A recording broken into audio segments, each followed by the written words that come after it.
ਉੱਥੋਂ ਅਸੀਂ ਤੁਰੀ ਗਏ, ਬਸ ਫਿਰ ਕਿਸੇ ਨੇ ਹੈਲਪ ਨਹੀਂ ਕੀਤੀ ਹੈਗੀ। ਫਿਰ ਸਾਨੂੰ 1.5 ਦਿਨ ਅਸੀਂ ਤੁਰਦੇ ਹੀ ਰਹੇ। 1.5 ਦਿਨ ਲਗਾਤਾਰ ਤੁਰਦੇ ਰਹੇ? ਲਗਾਤਾਰ ਤੁਰਦੇ ਰਹੇ ਅਸੀਂ 1.5 ਦਿਨ।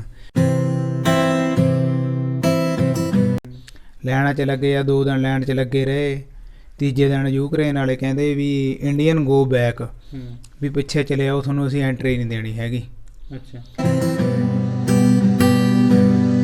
ਹਾਂ, ਪੈਰ ਸੁੱਜ ਗਏ, ਥੱਲਿਓਂ ਸੁੱਜ ਗਏ, ਹੱਥ ਹੁੱਥ ਸੁੱਜ ਗਏ ਸੀਗੇ। ਭੁੱਖੇ ਪਿਆਸੇ ਵੀ ਰਹੇ ਆਪਾਂ, ਐ ਨਹੀਂ ਕਹਿੰਦੇ ਵੀ ਸਾਰੇ ਰਾ ਖਾਂਦੇ ਪੀਂਦੇ ਆਏ ਆ। ਇੱਕ ਦੋ ਦਿਨ ਪਾਣੀ ਨਾਲ ਵੀ ਬਿਤਾਏ ਨੇਗੇ।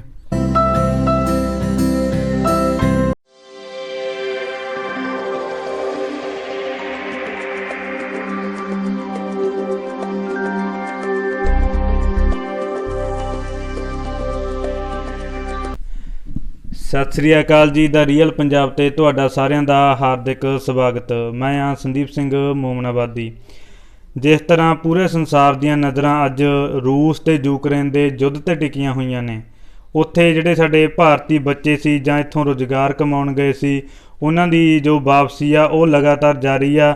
ਸਾਡੇ ਨਾਲ ਮੌਜੂਦ ਨੇ ਗੁਰਜੋਤ ਸਿੰਘ, ਪਿੰਡ ਫੱਲੇਵਾਲ ਖੁਰਦ, ਜ਼ਿਲ੍ਹਾ ਮਲੇਰਕੋਟਲਾ, ਜੋ 1-2 ਦਿਨ ਪਹਿਲਾਂ ਉੱਥੋਂ ਵਾਪਸ ਪਰਤੇ ਨੇ, ਆਪਣੀ ਰੋਜੀ ਰੋਟੀ ਕਮਾਉਣ ਦੇ ਲਈ ਉੱਥੇ ਗਏ ਸੀ। ਉਹਨਾਂ ਦੇ ਨਾਲ ਗੱਲਬਾਤ ਕਰਦੇ ਹਾਂ। ਗੁਰਜੋਤ, ਸਭ ਤੋਂ ਪਹਿਲਾਂ ਤਾਂ ਇਹ ਦੱਸੋ ਕਿ ਹੁਣ ਜੋ ਉੱਥੇ ਹਾਲਾਤ ਨੇ ਉਹ ਕੀ ਹਾਲਾਤ ਨੇ? ਹੁਣ ਉੱਥੇ ਹਾਲਾਤ ਬਹੁਤ ਮਾੜੇ ਹੋ ਗਏ ਨੇ। ਜਿਉਂ ਅਸੀਂ ਆ ਗਏ ਨਾਲ ਦੇ ਨਾਲ ਪਿੱਛੇ ਪਤਾ ਲੱਗ ਰਿਹਾ ਵਾ ਵੀ ਥੋੜ੍ਹਾ ਤਬਾਹ ਹੋਈ ਜਾ ਰਿਹਾ ਵਾ। ਆਲੇ ਦੁਆਲੇ ਅਟੈਕ ਕਰੀ ਜਾ ਰਹੇ ਨੇਗੇ ਉਹ ਯੂਕਰੇਨ ਤੇ ਰਸ਼ੀਆ ਵਾਲੇ, ਆਲਾ ਦੁਆਲਾ ਸਾਰਾ ਉਹਨਾਂ ਨੇ ਘੇਰ ਲਿਆ। ਅਤੇ ਆਪਣੇ ਉੱਥੇ ਬਹੁਤ ਸਟੂਡੈਂਟ ਫਸੇ ਹੋਏ ਨੇਗੇ ਜੋ ਕਿ ਮੈਟਰੋ ਸਟੇਸ਼ਨਾਂ ਦੇ ਹੇਠਾਂ ਬੈਠੇ ਨੇਗੇ।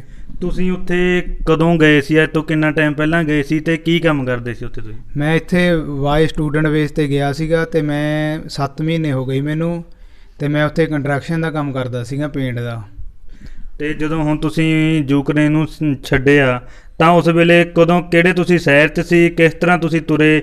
ਕਿੰਨੇ ਹੋਰ ਤੁਹਾਡੇ ਨਾਲ ਸਾਥੀ ਜਿਹੜੇ ਸੀਗੇ ਉਹ ਤੁਹਾਡੇ ਨਾਲ ਸੀ? ਮੈਂ ਮੇਨ ਸਿਟੀ ਕੀਵ ਦੇ ਵਿੱਚ ਹੀ ਸੀਗਾ, ਜੋ ਇਹਨਾਂ ਦੀ ਰਾਜਧਾਨੀ ਸੀਗੀ ਮੇਨ। ਹਾਂਜੀ। ਅਤੇ ਸਾਨੂੰ 22 ਤਰੀਕ ਨੂੰ ਪਤਾ ਲੱਗਿਆ, ਜਦ ਕਿ ਰਾਤ ਨੂੰ 100 ਕਿਲੋਮੀਟਰ 'ਤੇ ਬੰਬ ਸਿੱਟਿਆ ਸੀ ਇਹਨਾਂ ਨੇ। ਬੰਬ ਤੋਂ ਬਾਅਦ ਫਿਰ ਜਦੋਂ ਮੋਰਨਿੰਗ 5:30 ਵਜੇ ਫਿਰ ਇੱਕ ਅਟੈਕ ਹੋਇਆ, ਅਤੇ ਫਿਰ ਦੁਪਹਿਰੇ ਅਸੀਂ ਜਦੋਂ 3 ਵਜੇ ਚੱਲਣ ਲੱਗੇ ਸੀਗੇ, ਉਸ ਤੋਂ ਵੇਲੇ ਫਿਰ ਅਟੈਕ ਹੋਇਆ ਇੱਕ। ਫਿਰ ਉਦੋਂ ਬਾਅਦ 'ਚ ਮੁੰਡੇ ਅਸੀਂ 15 ਜਾਣੇ ਸੀਗੇ, 3 ਗੱਡੀਆਂ ਸੀ ਸਾਡੇ ਕੋਲ। ਅਤੇ ਉਦੋਂ ਬਾਅਦ ਜਦੋਂ ਅਸੀਂ ਤੁਰੇ ਇੱਥੋਂ 100 ਕਿਲੋਮੀਟਰ 'ਤੇ 7:30 ਵਜੇ ਜਾ ਕੇ ਸਾਡੀ ਗੱਡੀ ਖਰਾਬ ਹੋ ਗਈ, ਪੁਲੀ ਟੁੱਟ ਗਈ ਉਹਦੀ। ਆਪਣੀਆਂ ਗੱਡੀਆਂ ਤੁਹਾਡੇ ਕੋਲ? ਹਾਂਜੀ, ਸਾਡੇ ਕੋਲ ਆਪਣੀਆਂ ਗੱਡੀਆਂ ਸੀਗੀਆਂ। ਮੋਹਨਾਬਾਦ ਦਾ ਮੁੰਡਾ, ਇੱਥੋਂ ਆਪਣੇ ਰੋਮਪੁਰ ਦਾ ਮੁੰਡਾ ਸੀਗਾ, ਆਪਣਾ ਕੀ ਨਾਂ, ਰਣਵੀਰ ਮੁੰਡਾ ਸੀਗਾ, ਉਹਦੀ ਆਪਦੀ ਗੱਡੀ ਸੀਗੀ। ਅਤੇ ਜਦੋਂ ਗੱਡੀ ਦੀ ਪੁਲੀ ਟੁੱਟੀ, ਫਿਰ ਅਸੀਂ ਫਿਰ ਦੇਖਿਆ ਵੀ ਹੁਣ ਨੇੜੇ ਤੇੜੇ ਮਕੈਨਿਕ ਵੀ ਨਹੀਂ ਕੋਈ ਸੀਗਾ। ਜੰਗਲ ਏਰੀਆ ਸੀਗਾ ਉੱਥੇ। ਫਿਰ ਗੱਡੀ ਅਸੀਂ ਉੱਥੇ ਹੀ ਲੋਕ ਕਰਕੇ ਖੜ੍ਹਾਤੀ। ਫਿਰ ਅਸੀਂ ਹੱਥ ਹੁੱਥ ਦਿੱਤੇ ਉੱਥੇ ਰੋਡ 'ਤੇ ਵੀ ਸਾਨੂੰ ਅੱਗੇ ਤੱਕ ਲੈ ਚੱਲੋ। ਉੱਥੇ ਕੋਈ ਨਹੀਂ ਗੱਡੀ ਰੋਕਦਾ ਸੀਗਾ। ਅਤੇ ਫਿਰ ਅਸੀਂ ਹਿੰਮਤ ਮਾਰੀ, ਅਸੀਂ 3 ਮੁੰਡੇ ਰਹਿ ਗਏ ਸੀਗੇ, 2 ਮੁੰਡੇ 6 ਗੱਡੀਆਂ 'ਚ ਹੋ ਗਏ ਸੀਗੇ। ਅਤੇ ਫਿਰ ਅਸੀਂ ਉੱਥੋਂ ਤੁਰ ਪਏ। ਉੱਥੋਂ ਅਸੀਂ ਤੁਰੀ ਗਏ, ਬਸ ਫਿਰ ਕਿਸੇ ਨੇ ਹੈਲਪ ਨਹੀਂ ਕੀਤੀ ਹੈਗੀ। ਫਿਰ ਸਾਨੂੰ 1.5 ਦਿਨ ਅਸੀਂ ਤੁਰਦੇ ਹੀ ਰਹੇ। 1.5 ਦਿਨ ਲਗਾਤਾਰ ਤੁਰਦੇ ਰਹੇ? ਲਗਾਤਾਰ ਤੁਰਦੇ ਰਹੇ ਅਸੀਂ 1.5 ਦਿਨ, ਕਿਉਂਕਿ ਸਾਡੇ ਕੋਲ ਆਪਣੇ ਕੋਲ ਖਾਣ ਪੀਣ ਨੂੰ ਫਰੂਟ ਸੀਗੇ। ਅਸੀਂ ਇੱਕ ਬੈਗ ਫਰੂਟ ਨਾਲ ਭਰਿਆ ਹੋਇਆ ਸੀਗਾ। ਬਸ ਤੁਰੀ ਜਾਂਦੇ ਸੀਗੇ, ਰੈਸਟ ਕਰ ਲੈਂਦੇ, ਖਾ ਲੈਂਦੇ ਸੀਗੇ। ਅਤੇ ਫਿਰ ਜਦੋਂ ਸਵੇਰੇ ਮੋਰਨਿੰਗ ਹੋਈ, ਤੁਰਦੇ ਹੀ 12-1 ਦੇ ਵਿੱਚ ਸਾਨੂੰ ਇੱਕ ਅੰਗਰੇਜ਼ ਦੀ ਗੱਡੀ ਖਰਾਬ ਹੋਈ ਸੀਗੀ। ਅਤੇ ਮੈਂ ਮਕੈਨਿਕ ਸੀਗਾ, ਅਤੇ ਮੁੰਡੇ ਨੇ ਉਹ ਲੈਂਗੁਏਜ 'ਚ ਗੱਲਬਾਤ ਕੀਤੀ, ਅਤੇ ਉਹਨੇ ਦੱਸਿਆ ਵੀ ਮੁੰਡਾ ਮਕੈਨਿਕ ਆ, ਵੀ ਤੁਸੀਂ ਇਹਨੂੰ ਪ੍ਰੋਬਲਮ ਦੱਸ ਦਿਓ ਕੀ ਆ। ਫਿਰ ਉਹਨੇ ਪ੍ਰੋਬਲਮ ਦੱਸੀ ਵੀ ਐਂ ਕਰਕੇ ਗੱਡੀ ਸਟਾਰਟ ਨਹੀਂ ਹੋ ਰਹੀ। ਅਤੇ ਜਦੋਂ ਦੇਖਿਆ ਉਹਦੀ ਸਟਾਰਟਿੰਗ ਵਾਲੀ ਤਾਰ ਟੁੱਟੀ ਹੋਈ ਸੀਗੀ। ਉਹ ਫਿਰ ਤਾਰ ਜਦੋਂ ਜੋੜੀ ਤਾਂ ਗੱਡੀ ਸਟਾਰਟ ਹੋ ਗਈ। ਉਹ ਬੰਦਾ ਕਹਿੰਦਾ ਵੀ ਚਲੋ ਦੱਸੋ ਤੁਸੀਂ ਕਿੱਥੇ ਜਾਣਾ ਵਾ। ਉਹਨੇ ਦੱਸਿਆ ਵੀ ਸਾਨੂੰ ਆਹ ਸ਼ਹਿਰ ਤੱਕ ਜਾਣਾ। ਉਹ ਕਹਿੰਦਾ ਵੀ ਮੈਂ ਇੱਥੇ ਆਹ ਸ਼ਹਿਰ ਤੱਕ ਜਾਣਾ, ਵੀ ਤੁਹਾਨੂੰ ਇੱਥੇ ਤੱਕ ਛੱਡ ਦੂੰਗਾ। ਫਿਰ ਉਹ ਸਾਨੂੰ 100 ਕਿਲੋਮੀਟਰ ਤੱਕ ਲੈ ਆਇਆ ਸੀਗਾ ਬੰਦਾ ਜੀ। ਉਦੋਂ ਬਾਅਦ 'ਚ ਫਿਰ 100 ਕਿਲੋਮੀਟਰ ਜਾ ਕੇ ਉੱਥੇ ਅਸੀਂ ਟੈਕਸੀ ਕਰੀ ਅਸੀਂ 3 ਜਣਿਆਂ ਨੇ ਵੀ 20,000 ਦੀ। ਫਿਰ ਟੈਕਸੀ ਕਰਨ ਤੇ ਫਿਰ ਉਹ ਸਾਨੂੰ ਟੈਕਸੀ ਵਾਲਾ 450 ਕਿਲੋਮੀਟਰ ਛੱਡਿਆ ਆਇਆ ਗਾਹਾਂ ਜਾ ਕੇ, ਜਦ ਕਿ ਉੱਥੋਂ ਬਾਰਡਰ 600 ਕਿਲੋਮੀਟਰ ਸੀਗਾ। ਉਦੋਂ ਬਾਅਦ 'ਚ ਫਿਰ ਉੱਥੇ ਛੱਡ ਕੇ ਉਹ ਕਹਿੰਦਾ ਵੀ ਮੈਂ ਇਸ ਤੋਂ ਅੱਗੇ ਨਹੀਂ ਜਾਣਾ ਹੈਗਾ, ਵੀ ਮੈਨੂੰ ਟਾਈਮ ਲੱਗ ਜੂਗਾ, ਵੀ ਟ੍ਰੈਫਿਕ ਬਹੁਤ ਆ। ਅਤੇ ਫਿਰ ਉਹਨੂੰ ਵੀ ਡਰ ਸੀਗਾ ਪਿੱਛੇ ਵੀ ਵਾਪਸ ਵੀ ਮੁੜਨਾ ਵਾ। ਫਿਰ ਉਹ ਉੱਥੇ ਸਾਨੂੰ ਛੱਡ ਕੇ ਉੱਥੇ ਚਲੇ ਗਿਆ। ਉਦੋਂ ਬਾਅਦ 'ਚ ਫਿਰ ਅਸੀਂ ਉੱਥੋਂ ਤੁਰ ਪਏ 10 ਕੁ ਕਿਲੋਮੀਟਰ ਤੁਰ ਕੇ ਆ ਕੇ ਪੰਪ ਆਇਆ ਸੀਗਾ ਇੱਕ ਵੱਡਾ। ਫਿਰ ਅਸੀਂ ਉਹ ਪੰਪ 'ਤੇ ਖੜ੍ਹ ਗਏ। ਪੰਪ 'ਤੇ ਖੜ੍ਹਨ ਤੋਂ ਬਾਅਦ 'ਚ ਉੱਥੇ ਪੁੱਛਣ ਲੱਗ ਗਏ ਵੀ ਸਾਨੂੰ ਇੱਥੇ ਲਵੀਵ ਸ਼ਹਿਰ ਤੱਕ ਲੈ ਚੱਲੋ, ਵੀ ਉਸ ਤੋਂ ਗਾਹਾਂ ਤਾਂ ਅਸੀਂ ਚਲੇ ਆਵਾਂਗੇ। ਫਿਰ ਇੱਕ ਬੰਦੇ ਨੇ ਦੇਖਿਆ ਵੀ ਉਹ ਬੰਦਾ ਇੰਡੀਅਨ ਨੂੰ ਲਾਈਕ ਕਰਦਾ ਸੀਗਾ, ਅਤੇ ਉਹ ਸਾਨੂੰ ਫਿਰ ਬਿਠਾ ਕੇ ਲੈ ਗਿਆ 100 ਕਿਲੋਮੀਟਰ ਤੱਕ ਲੈ ਗਿਆ। ਉਦੋਂ ਗਾਹਾਂ ਲਵੀਵ ਸ਼ਹਿਰ ਆ ਗਿਆ ਸੀਗਾ। ਲਵੀਵ ਸ਼ਹਿਰ ਤੋਂ ਅਸੀਂ ਫਿਰ ਟੈਕਸੀ ਕੀਤੀ 40 ਕਿਲੋਮੀਟਰ ਲਈ। ਫਿਰ ਉਹ ਸਾਨੂੰ 40 ਕਿਲੋਮੀਟਰ ਤੱਕ ਛੱਡ ਕੇ ਆ ਕੇ ਉੱਥੋਂ ਵਾਪਸ ਮੁੜ ਗਿਆ। ਉਦੋਂ ਬਾਅਦ 'ਚ ਉੱਥੇ ਨਾ ਲੋਕ ਜਿੰਨੇ ਵੀ ਗੱਡੀਆਂ ਲੈ ਕੇ ਆਉਂਦੇ ਸੀਗੇ ਉੱਥੇ ਲੋਕ ਕਰ ਖੜਾਈ ਜਾਂਦੇ ਸੀਗੇ, ਵੀ ਉਹ ਸਭ ਨੂੰ ਐਂ ਸੀਗਾ ਵੀ ਜਲਦੀ ਜਲਦੀ ਉੱਥੇ ਪਹੁੰਚੀਏ ਬਾਰਡਰ 'ਤੇ। ਫਿਰ ਅਸੀਂ ਉੱਥੋਂ ਬਾਰਡਰ ਤੋਂ ਤੁਰ ਪਏ। ਫਿਰ ਉੱਥੇ ਸਾਨੂੰ 2 ਦਿਨ ਫਿਰ ਤੁਰਦੇ ਰਹੇ ਅਸੀਂ। ਅੱਛਾ। ਹਾਂਜੀ। ਫਿਰ ਤੁਰਦੇ ਗਏ ਅਤੇ ਰਾਹ 'ਚ ਫਿਰ ਬੈਰੀਗੇਡ ਲਾਏ ਹੋਏ ਸੀ ਉਹਨਾਂ ਨੇ, ਉੱਥੇ ਸਾਰੇ ਇੰਡੀਅਨ ਇਕੱਠੇ ਕਰ ਲਏ ਉਹਨਾਂ ਨੇ। ਫਿਰ ਉੱਥੇ ਇੰਡੀਅਨ ਇਕੱਠੇ ਕਰਕੇ ਉਹ ਕਹਿੰਦੇ ਵੀ 40 ਜਾਣੇ ਕਾਪੀਆਂ 'ਤੇ ਨਾਂ ਲਿਖ ਕੇ ਦੇ ਦਿਓ ਗਰੁੱਪ ਦੇ। ਕਿੰਨਾ ਕੁ ਇਕੱਠ ਸੀ ਉਸ ਟਾਈਮ ਤੁਹਾਡੇ ਅਨੁਸਾਰ ਵੀ ਜਿਹੜੇ ਆਪਣੇ ਇੰਡੀਆ ਦੇ ਲੋਕ ਸੀਗੇ ਜਦੋਂ ਉੱਥੇ ਇਕੱਠੇ ਹੋਏ? ਉੱਥੇ ਘੱਟੋ ਘੱਟ 5-6 ਹਜ਼ਾਰ ਮੁੰਡਾ ਕੁੜੀ ਖੜੇ ਸੀਗੇ ਜਿੱਥੇ ਨਾਂ ਲਿਖ ਦਿੰਦੇ ਸੀਗੇ, ਕਿਉਂਕਿ ਪਿੱਛੇ ਤੁਰਕ ਵੀ ਹਜੇ ਬਹੁਤ ਆ ਰਹੇ ਸੀਗੇ, ਅਤੇ ਜਿਨ੍ਹਾਂ ਨੂੰ ਐਂਟਰੀ ਗੱਡੀਆਂ ਖੜਾ ਲੋਕ ਆਈ ਜਾਂਦੇ ਸੀਗੇ, ਵੀ ਇੱਧਰਲੇ ਪਾਸੇ ਸਿਰਫ ਗੱਡੀ ਦੀ ਨਹੀਂ ਐਂਟਰੀ ਹੈਗੀ, ਇੱਧਰ ਪੈਦਲ ਬੰਦੇ ਦੀ ਐਂਟਰੀ ਸੀਗੀ। ਜਿਨ੍ਹਾਂ ਨੂੰ ਪਤਾ ਨਹੀਂ ਸੀਗਾ ਉਹ ਗੱਡੀਆਂ ਲੈ ਕੇ ਇੱਧਰ ਨੂੰ ਆ ਗਏ। ਫਿਰ ਉਹਨਾਂ ਨੇ ਕੀ ਕੀਤਾ, ਗੱਡੀਆਂ ਖੇਤਾਂ ਖੂਤਾਂ ਵਿੱਚ ਖੜਾਤੀਆਂ, ਉੱਥੇ ਲੋਕ ਕਰਕੇ ਛੱਡਤੀਆਂ ਗੱਡੀਆਂ। ਫਿਰ ਜਦੋਂ ਸਾਡੀ ਵਾਰੀ ਆਈ, ਪਹਿਲੇ ਸੈੱਟ ਦੇ ਵਿੱਚ ਹੀ ਸਾਡੀ ਵਾਰੀ ਆ ਗਈ ਸੀਗੀ 40 ਗਰੁੱਪ 'ਚ। ਜਦੋਂ 40 ਜਣਿਆਂ ਦੀ ਵਾਰੀ ਆਈ ਤਾਂ ਉਹਨਾਂ ਨੇ ਛੱਡਤੇ। ਫਿਰ ਉੱਥੋਂ 1.5 ਕਿਲੋਮੀਟਰ ਬਾਰਡਰ ਸੀਗਾ ਨੇੜੇ। ਫਿਰ ਬਾਰਡਰ 'ਤੇ ਗਏ। ਫਿਰ ਲਵੀਵ ਦੇ ਮੇਨ ਬਾਰਡਰ 'ਤੇ ਉੱਥੇ ਐਂਟਰੀ ਹੋ ਗਈ ਸਾਡੀ। ਉੱਥੇ ਜਾ ਕੇ ਫੋਨ ਚਾਰਜ ਕੀਤੇ, ਕਰੰਸੀ ਚੇਂਜ ਕਰਾਈ, ਕਰੰਸੀ ਵੀ ਉੱਥੇ ਡਬਲ ਕਰਤੀ, ਰੇਟ ਦੁੱਗਣਾ ਹੋ ਗਿਆ ਜਦੀ। ਫਿਰ ਫੋਨ ਚਾਰਜ ਕੀਤੇ ਅਤੇ ਉਦੋਂ ਬਾਅਦ ਲਾਈਨਾਂ 'ਚ ਲੱਗ ਗਏ। ਲਾਈਨਾਂ 'ਚ ਲੱਗੇ ਜਾਂ 2 ਦਿਨ ਲਾਈਨ 'ਚ ਲੱਗੇ ਰਹੇ। ਤੀਜੇ ਦਿਨ ਯੂਕਰੇਨ ਵਾਲੇ ਕਹਿੰਦੇ ਵੀ ਇੰਡੀਅਨ ਗੋ ਬੈਕ, ਵੀ ਪਿੱਛੇ ਚਲੇ ਆਓ, ਤੁਹਾਨੂੰ ਅਸੀਂ ਐਂਟਰੀ ਨਹੀਂ ਦੇਣੀ ਹੈਗੀ। ਅੱਛਾ। ਅਤੇ ਫਿਰ ਇਹਨਾਂ ਨੇ ਪਹਿਲਾਂ ਇਹਨਾਂ ਨੂੰ ਆਪਦੇ ਬੰਦਿਆਂ ਨੂੰ ਐਂਟਰੀ ਦਿੱਤੀ ਇਹਨਾਂ ਨੇ। ਫਿਰ ਬੰਗਲਾਦੇਸ਼ ਵਾਲਿਆਂ ਨੂੰ ਇਕੱਲਿਆਂ ਨੂੰ ਕਹਿੰਦੇ ਵੀ ਇੰਡੀਆ ਨੂੰ ਪਿੱਛੇ ਹੋ ਜੋ, ਵੀ ਬੰਗਲਾਦੇਸ਼ ਵਾਲੇ ਨਿਕਲ ਹੀ ਜਾਓ। ਫਿਰ ਉੱਥੇ ਮੁੰਡੇ ਇਕੱਠੇ ਹੋ ਕੇ ਉਹਨਾਂ ਨੇ ਵੀਡੀਓ ਕਲਿੱਪ ਬਣਾ ਕੇ ਪਾਈਆਂ। ਵੀਡੀਓ ਪਾ ਕੇ ਫਿਰ ਇਹਨਾਂ ਦੇ ਰਿਪੋਰਟਰ ਆਏ ਉੱਪਰ। ਜਦੋਂ ਡਰੋਨ ਛੱਡੇ ਉਹਨਾਂ ਨੂੰ ਪਤਾ ਲੱਗਿਆ ਵੀ ਰਿਪੋਰਟਰ ਆਉਂਦੇ ਆ ਗਏ। ਫਿਰ ਉਹ ਇਹਨਾਂ ਨੇ ਇੰਡੀਅਨ ਨੂੰ ਐਂਟਰੀ ਦੇਣੀ ਸ਼ੁਰੂ ਕਰਤੀ। ਫਿਰ ਉਹਨਾਂ ਨੇ ਇੱਕ ਸਾਈਡ 'ਤੇ ਸਾਰਾ ਇੰਡੀਅਨ ਇਕੱਠਾ ਕਰਤਾ। ਉੱਥੇ ਫਿਰ ਆਪਣੇ ਮੁੰਡੇ ਇਕੱਠੇ ਹੋ ਕੇ 4-5 ਜਣੇ ਨੇ ਕਹਿੰਦੇ ਵੀ ਅਸੀਂ ਸਰ ਤੁਹਾਡੇ ਨਾਲ ਹੈਲਪ ਕਰਾਂਗੇ, ਵੀ ਅਸੀਂ ਆਪਦੇ ਹਿਸਾਬ ਨਾਲ ਇਹਨਾਂ ਨੂੰ ਛੱਡ ਦਾਂਗੇ। ਉਹਨਾਂ ਨੇ ਕਿਹਾ ਵੀ ਠੀਕ ਆ। ਫਿਰ ਉਹਨਾਂ ਨੇ ਪਹਿਲਾਂ ਤਾਂ ਜਦੋਂ ਐਂਟਰੀ ਨਹੀਂ ਦਿੰਦੇ ਸੀਗੇ ਉਹ ਤਾਂ ਧੱਕੇ ਮਾਰਨ ਲੱਗ ਗਏ ਸੀਗੇ। ਉਹ ਧੱਕੇ ਮਾਰ ਕੇ ਪਿੱਛੇ ਨੂੰ ਕੱਢਣ ਲੱਗ ਗਏ ਵੀ ਤੁਸੀਂ ਨਿਕਲ ਜਾਓ ਇੱਥੋਂ, ਵੀ ਤੁਹਾਨੂੰ ਐਂਟਰੀ ਨਹੀਂ ਹੈਗੀ। ਕਹਿੰਦੇ ਵੀ ਤੁਸੀਂ ਰਮਾਨੀਏ ਚਲੇ ਜਾਓ ਬਾਰਡਰ 'ਤੇ। ਹੁਣ ਰਮਾਨੀਆ ਉੱਥੋਂ ਬਹੁਤ ਦੂਰ ਸੀਗਾ, ਰਮਾਨੀਆ ਕਿਵੇਂ ਜਾਂਦੇ, ਪਹਿਲਾਂ ਇੱਥੇ ਮਸਾਂ ਪਹੁੰਚੇ ਸੀਗੇ ਭੁੱਖੇ ਪਿਆਸੇ। ਫਿਰ ਜਦੋਂ ਇੱਧਰੋਂ ਐਂਟਰੀ ਹੋਣ ਲੱਗੀ ਫਿਰ ਧੱਕਾ ਪੈਣ ਲੱਗ ਗਿਆ ਵੀ। ਫਿਰ ਉਹ ਜਦੋਂ ਮੁੰਡਿਆਂ ਨੇ ਸਾਰਿਆਂ ਨੂੰ ਸਮਝਾਇਆ ਬਈ ਆਪਾਂ ਸਾਰਿਆਂ ਨੇ ਨਿਕਲਣਾ ਵਾ, ਵੀ ਜੇ ਤੁਸੀਂ ਸਾਡੀ ਗੱਲ ਮੰਨੋਗੇ ਵੀ ਤਾਂ ਠੀਕ ਆ, ਵੀ ਨਹੀਂ ਅਸੀਂ ਆਪ ਨਿਕਲ ਜਾਂਦੇ ਹਾਂ। ਫਿਰ ਉਹਨਾਂ ਨੇ ਕਿਹਾ ਵੀ ਹਾਂ ਵੀਰੇ ਠੀਕ ਆ, ਵੀ ਤੁਸੀਂ ਜਿਵੇਂ ਕਹੋਗੇ ਅਸੀਂ ਉਵੇਂ ਕਰੀ ਜਾਵਾਂਗੇ। ਬਸ ਫਿਰ ਉਦੋਂ ਬਾਅਦ 'ਚ 40 25 30 ਬੰਦੇ ਉਹ ਕੱਢਣ ਲੱਗ ਗਏ। ਫਿਰ ਐਂ ਕੱਢਦੇ ਦੂਜੇ ਦਿਨ ਅਸੀਂ ਵੀ ਨਿਕਲ ਗਏ। 3 ਰਾਤਾਂ ਜਾਣੀ ਸਾਡੀਆਂ ਉੱਥੇ ਲੰਘ ਗਈਆਂ ਸੀਗੀਆਂ। ਉੱਥੋਂ ਫਿਰ ਕਿਹੜੇ ਸ਼ਹਿਰ ਨੇ, ਕਿਹੜੇ ਕੰਟਰੀ ਨਿਕਲੇ ਤੁਸੀਂ? ਪੋਲੈਂਡ? ਹਾਂ। ਉਦੋਂ ਬਾਅਦ ਅਸੀਂ ਲਵੀਵ ਤੋਂ ਪੋਲੈਂਡ ਬਾਰਡਰ 'ਤੇ ਨਿਕਲੇ। ਫਿਰ ਉੱਥੇ ਲਵੀਵ ਵਾਲਿਆਂ ਨੇ ਐਂਟਰੀ ਕਰਕੇ ਸਟੈਂਪ ਕੀਤੀ। ਫਿਰ ਪੋਲੈਂਡ ਛੱਡਤਾ। ਪੋਲੈਂਡ ਤੋਂ ਬਾਅਦ 'ਚ ਪੋਲੈਂਡ ਲੈਣ 'ਤੇ ਲੱਗੇ ਰਹੇ 1 ਦਿਨ। ਉੱਥੇ ਫਿਰ ਵਾਰੀ ਆਈ। ਫਿਰ ਉੱਥੇ ਐਂਟਰੀ ਕੀਤੀ। ਉੱਥੇ ਉਹਨਾਂ ਦੇ ਪਾਸਪੋਰਟ 'ਤੇ ਸਟੈਂਪ ਕੀਤਾ। ਫਿਰ ਆਪਣੇ ਬਾਹਰ ਬੱਸਾਂ ਲਾਈਆਂ ਹੋਈਆਂ ਸੀਗੀਆਂ BK ਸਿੰਘ ਉਹਨਾਂ ਦੀਆਂ। BK ਸਿੰਘ ਓਬਰਾਏ? ਹਾਂਜੀ BK ਸਿੰਘ ਓਬਰਾਏ ਉਹਨਾਂ ਨੇ ਬੱਸਾਂ ਲਾਈਆਂ ਹੋਈਆਂ ਸੀਗੀਆਂ। ਅਤੇ ਆਪਣੇ ਇੰਡੀਅਨ ਨੇ ਲੰਗਰ ਵੀ ਲਾਇਆ ਹੋਇਆ ਸੀਗਾ, ਖਾਣ ਪੀਣ ਨੂੰ ਬਰੈਡ ਬਰੂਡ ਠੰਡਾ ਦਿੰਦੇ ਸੀਗੇ। ਫਿਰ ਉਹ ਦੱਸਦੇ ਸੀਗੇ ਵੀ ਆਪਣੀਆਂ ਬੱਸਾਂ ਉੱਥੇ ਖੜੀਆਂ ਨੇ, ਤੁਸੀਂ ਉਹਨਾਂ 'ਚ ਬੈਠੀ ਜਾਓ, ਵੀ ਉਹ ਆਪਾਂ ਨੂੰ ਹੋਟਲ 'ਚ ਛੱਡਣਗੀਆਂ ਜਾ ਕੇ।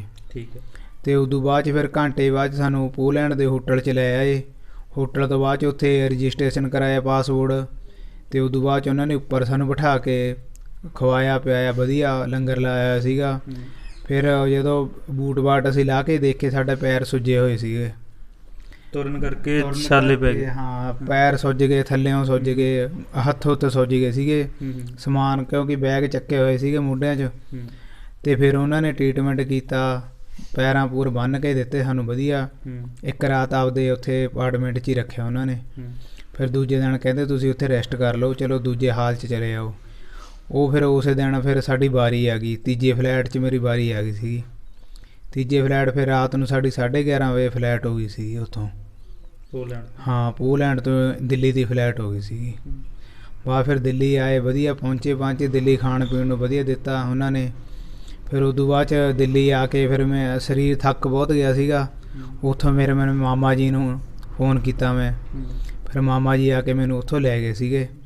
ਫਿਰ ਉੱਥੇ 2 ਦਿਨ ਉੱਥੇ ਦਿੱਲੀ ਰੈਸਟ ਕਰਕੇ ਫਿਰ ਮੈਂ ਪਰਸੋਂ ਆ ਗਿਆ ਸੀਗਾ। ਹਾਂ, ਤੁਰੇ ਉਦੋਂ ਕਿੱਥੋਂ, ਕਿੰਨੀ ਤਰੀਕ ਨੂੰ ਤੁਰੇ ਸੀ ਤੁਸੀਂ ਆਪਣੇ ਯੂਕਰੇਨ ਤੋਂ? ਯੂਕਰੇਨ ਤੋਂ ਹੀ 23 ਤਰੀਕ ਨੂੰ ਤੁਰੇ ਸੀਗੇ। 23 ਫਰਵਰੀ? ਹਾਂਜੀ। 23 ਤਰੀਕ ਨੂੰ ਤੁਰੇ। ਫਿਰ ਆ ਦੇਖ ਲਓ 1 ਤਰੀਕ ਦੀ ਐਂਟਰੀ ਹੱਥੇ ਦੀ ਪਈ ਕੀਵ ਦੀ, ਲਵੀਵ ਸ਼ਹਿਰ ਦੀ। 3 ਤਰੀਕ ਦੀ ਐਂਟਰੀ ਪੋਲੈਂਡ ਦੀ ਪੈ ਗਈ ਸੀਗੀ।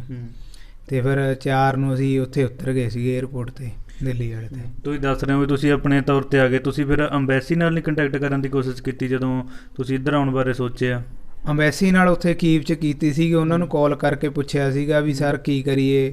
ਉਹ ਕਹਿੰਦੇ ਵੀ ਤੁਸੀਂ ਇੱਥੇ ਹੀ ਬੈਠੇ ਰਹੋ, ਹਜੇ ਕੋਈ ਗੱਲਬਾਤ ਨਹੀਂ ਹੈਗੀ, ਵੀ ਤੁਸੀਂ ਆਪਦਾ ਖਾਣ ਪੀਣ ਦਾ ਸਮਾਨ ਲਿਆ ਕੇ ਇੱਥੇ ਬਹਿ ਜਾਓ। ਅਤੇ ਰਵੀ ਸਿੰਘ ਖਾਲਸਾ ਜੀ ਨੇ ਵੀ ਇਹੀ ਕਿਹਾ ਸੀਗਾ ਵੀ ਤੁਸੀਂ ਜਿੰਨਾ ਟਾਈਮ ਮਾਹੌਲ ਠੀਕ ਰਹਿੰਦਾ ਵਾ, ਵੀ ਤੁਸੀਂ ਖਾਣ ਪੀਣ ਦਾ ਸਮਾਨ ਆਪਦਾ ਚਾਰਜਿੰਗ ਫੋਨ ਸਾਰਾ ਕੁਝ ਕਰਕੇ ਰੱਖੋ। ਫਿਰ ਅਸੀਂ ਉਸ ਹਿਸਾਬ ਨਾਲ ਵੀ ਕਰਕੇ ਰੱਖ ਲਿਆ ਸੀਗਾ। ਜਦੋਂ ਬੰਬ ਧਮਾਕੇ ਸ਼ੁਰੂ ਹੋਣ ਲੱਗੇ ਫਿਰ ਅਸੀਂ ਨਿਕਲਣ ਦੀ ਕੋਸ਼ਿਸ਼ ਕੀਤੀ ਵੀ ਹੁਣ ਪਹਿਲਾਂ ਨਿਕਲ ਜਾਈਏ, ਵੀ ਐਂ ਨਹੀਂ ਪਤਾ ਵੀ ਕਦੋਂ ਕਿਸ ਟਾਈਮ ਕਿੱਥੇ ਅਟੈਕ ਹੋ ਜਾਵੇ, ਕੋਈ ਪਤਾ ਨਹੀਂ ਸੀਗਾ। ਹਾਂ, ਜਦੋਂ ਤੋਂ ਤੁਸੀਂ ਉੱਥੋਂ ਤੁਰੇ ਅਤੇ ਇੱਥੇ ਪਹੁੰਚੇ ਤਾਂ ਪਰਿਵਾਰ ਦੇ ਨਾਲ ਤੁਸੀਂ ਸੰਪਰਕ 'ਚ ਸੀ ਲਗਾਤਾਰ? ਹਾਂਜੀ, ਸੰਪਰਕ 'ਚ ਸੀਗੇ। ਆਪਣੇ ਦਿੱਲੀ ਆਪਣੇ ਮਲੇਰਕੋਟਲੇ ਵਾਲਿਆਂ ਨਾਲ ਵੀ ਸੰਪਰਕ 'ਚ ਸੀਗੇ। ਇਹਨਾਂ ਨੂੰ ਵੀ ਨਾਲ ਦੀ ਨਾਲ ਉੱਥੇ ਵੀਡੀਓ ਕਲਿੱਪਾਂ ਪਾਉਂਦੇ ਰਹੇ ਸੀਗੇ, ਵੀ ਜਿਵੇਂ ਇਹ ਸਾਨੂੰ ਕਹਿੰਦੇ ਸੀਗੇ ਵੀ ਸਾਨੂੰ ਨਾਲ ਦੀ ਨਾਲ ਅਪਡੇਟ ਦਿੰਦੇ ਰਹੋ, ਦੱਸਦੇ ਰਹੋ ਕੋਈ ਪ੍ਰੋਬਲਮ ਨਹੀਂ ਆਉਂਦੀ ਹੈਗੀ। ਅਸੀਂ ਦੱਸਿਆ ਵੀ ਹਾਂਜੀ ਕੋਈ ਪ੍ਰੋਬਲਮ ਨਹੀਂ ਹੈਗੀ, ਪਰ ਫਿਰ ਵੀ ਖਾਣ ਪੀਣ 'ਚ ਥੋੜ੍ਹੀ ਪ੍ਰੋਬਲਮ ਰਹੀ ਆ। ਭੁੱਖੇ ਪਿਆਸੇ ਵੀ ਰਹੇ ਆਪਾਂ, ਐਂ ਨਹੀਂ ਕਹਿੰਦੇ ਵੀ ਸਾਰੇ ਖਾਂਦੇ ਪੀਂਦੇ ਆਏ ਹਾਂ। ਇੱਕ ਦੋ ਦਿਨ ਪਾਣੀ ਨਾਲ ਵੀ ਬਿਤਾਏ ਨੇਗੇ। ਬਾਕੀ ਟੌਫੀਆਂ ਖਾਂਦੇ ਰਹੇ ਸੀਗੇ, ਹੋਰ ਕੁਛ ਨਹੀਂ ਮਿਲਦਾ ਸੀਗਾ। ਕਿਉਂਕਿ ਜਦੋਂ ਇੱਧਰਲੇ ਪਾਸੇ ਬਾਰਡਰ 'ਤੇ ਐਂਟਰੀ ਹੋ ਗਈ ਸੀ, ਵੀ ਉੱਥੇ 2 ਦਿਨ 3 ਦਿਨ ਪਤਾ ਨਹੀਂ ਸੀ ਵੀ ਇੰਨਾ ਟਾਈਮ ਲੱਗ ਜਾਊਗਾ। ਫਿਰ ਉੱਥੇ ਖਾਣ ਪੀਣ ਦਾ ਔਖਾ ਹੋ ਗਿਆ ਸੀਗਾ। ਫਿਰ ਉਦੋਂ ਬਾਅਦ ਤਾਂ ਪੋਲੈਂਡ ਤੋਂ ਬਾਹਰ ਜਾ ਕੇ ਹੀ ਖਾਧਾ ਸਾਰਾ ਪੀਜ਼ਾ। ਹਾਂ, ਜਿਸ ਤਰ੍ਹਾਂ ਤੁਸੀਂ ਹੁਣ ਆ ਗਏ ਹੋ, ਤੁਸੀਂ ਖਬਰਾਂ ਵੀ ਸੁਣੀਆਂ, ਤੁਹਾਡੇ ਤੋਂ ਬਾਅਦ ਉੱਥੇ ਬਹੁਤ ਕੁਝ ਵਾਪਰਿਆ, ਹਮਲੇ ਲਗਾਤਾਰ ਜਾਰੀ ਨੇ, ਤਾਂ ਕਿਸ ਤਰ੍ਹਾਂ ਦੇ ਜਦੋਂ ਤੁਸੀਂ ਉੱਥੇ ਸੀ ਉਦੋਂ ਕੀ ਹਾਲਾਤ ਸੀ, ਹੁਣ ਕੀ ਹਾਲਾਤ ਨੇ, ਕਿ ਪਹਿਲਾਂ ਵੀ ਇਸੇ ਤਰ੍ਹਾਂ ਸੀ ਮਾਹੌਲ? ਨਹੀਂ, ਪਹਿਲਾਂ ਮਾਹੌਲ ਠੀਕ ਸੀਗਾ। ਅਤੇ ਜਦੋਂ ਅਸੀਂ ਉੱਥੋਂ ਨਿਕਲੇ ਰਾਹ 'ਚ ਪਤਾ ਲੱਗਦਾ ਰਿਹਾ ਵੀ ਇੱਥੇ ਅਟੈਕ ਹੋਣ ਲੱਗ ਗਿਆ। ਵਿੱਚ ਖਬਰਾਂ ਵੀ ਸੁਣੀਆਂ ਸੀਗੀਆਂ ਵੀ ਜਿਹੜਾ ਲਵੀਵ ਸ਼ਹਿਰ ਆ ਜਿੱਥੋਂ ਅਸੀਂ ਨਿਕਲ ਕੇ ਆਏ ਸੀਗੇ, ਵੀ ਉੱਥੇ ਵੀ ਸੁਣਿਆ ਵੀ ਉੱਥੇ ਵੀ ਅਟੈਕ ਹੋਇਆ ਵਾ। ਫਿਰ ਉਦੋਂ ਬਾਅਦ ਇਹਨਾਂ ਦਾ ਟਾਰਗੇਟ ਖਾਰਕੀਵ ਆ ਗਿਆ ਸੀਗਾ। ਫਿਰ ਇਹ ਖਾਰਕੀਵ ਦੇ ਵਿੱਚ ਐਂਟਰ ਚਲੇ ਗਏ, ਤਾਂ ਉੱਥੇ ਫਿਰ ਆਪਣੇ ਉੱਥੋਂ ਸਟੂਡੈਂਟ ਨੂੰ ਟ੍ਰੇਨਾਂ 'ਚ ਚੜ੍ਹਨ ਨਹੀਂ ਦਿੰਦੇ ਸੀਗੇ।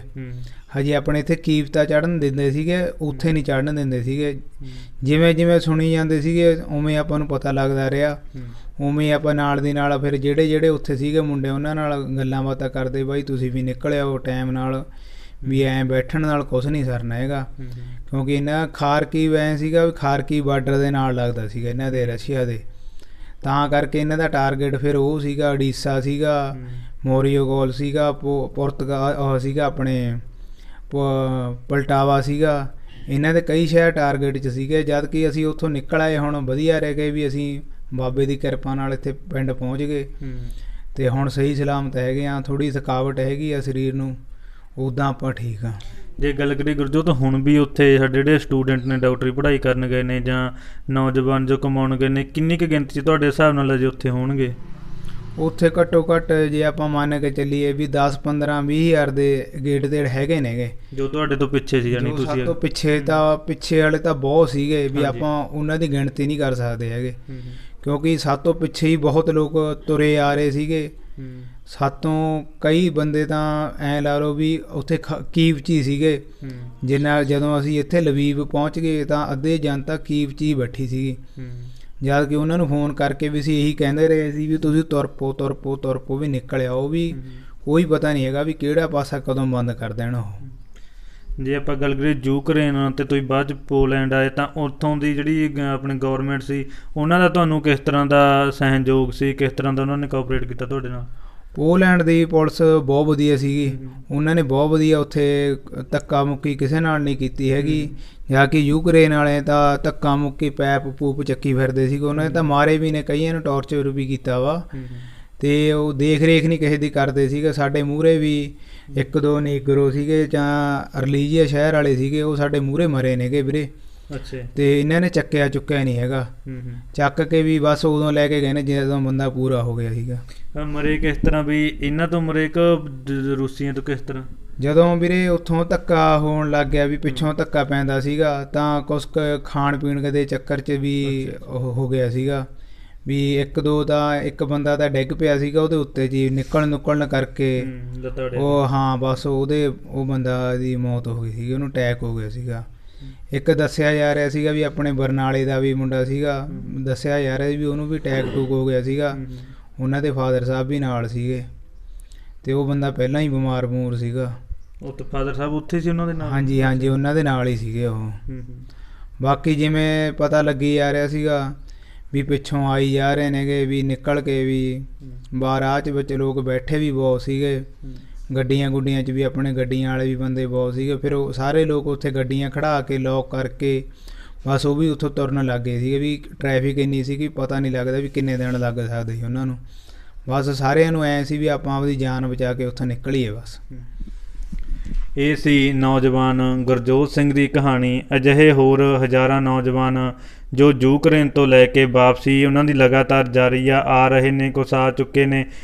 ਇਸ ਨੌਜਵਾਨ ਨੇ ਵੀ ਦੱਸਿਆ ਕੀ ਇਹਨਾਂ ਨੂੰ ਰਸਤੇ ਦੇ ਵਿੱਚ ਦਿੱਕਤ ਆਈਆਂ। 2 ਦਿਨ, ਡੇਢ ਦਿਨ ਲਗਾਤਾਰ ਤੁਰਨਾ ਪਿਆ, ਪੈਰਾਂ ਦੇ ਵਿੱਚ ਛਾਲੇ ਪੈ ਗਏ, ਪੈਰ ਸੁੱਜ ਗਏ, ਭੁੱਖੇ ਪਿਆਸੇ ਵੀ ਰਹਿਣਾ ਪਿਆ ਅਤੇ ਬਹੁਤ ਤਰ੍ਹਾਂ ਦੀਆਂ ਦਿੱਕਤਾਂ ਦਾ ਸਾਹਮਣਾ ਇਸ ਜਿਹੇ ਹੋਰ ਨੌਜਵਾਨਾਂ ਨੂੰ ਵੀ ਉਹਨਾਂ ਨੂੰ ਵੀ ਕਰਨਾ ਪਿਆ।